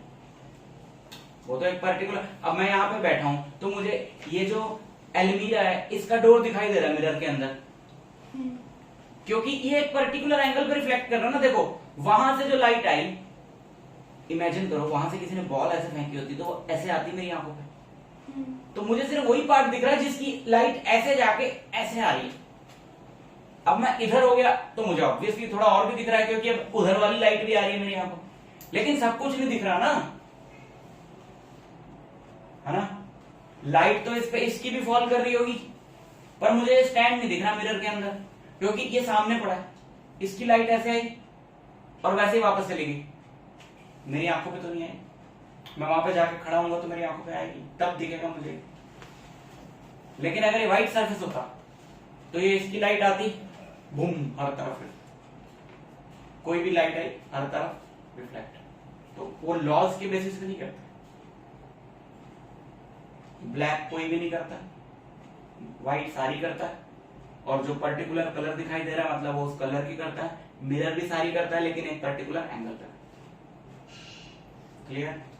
अब बचे ऐसे सरफेस जो जिनके आर पार दिखता है, ये रिफ्लेक्ट करते ही नहीं, इनके तो लाइट पार हो जाती है। जब इनके पार हो जाती है लाइट, तो जो दूसरी तरफ ऑब्जेक्ट है उससे रिफ्लेक्ट होके आती है वापस, तो इसलिए हमें वो ऑब्जेक्ट दिखता है, बीच वाला सरफेस दिखता ही नहीं। और बीच वाला भी थोड़ा बहुत इसीलिए दिखता है क्योंकि कुछ रिफ्लेक्ट भी कर रहा है। अगर ऐसा ग्लास हो जो रिफ्लेक्ट नहीं करे, रिफ्रैक्ट करे सिर्फ, मतलब पास होने दे, 1% भी लाइट वापस ना फेंके, फिर हमें पता भी नहीं चलेगा ग्लास लगा हुआ वहां। कुछ ऐसे इतने साफ ग्लासेस होते, लोग टकरा ही जाते हैं उनसे, पता ही नहीं चलता ग्लास लगा हुआ है ना।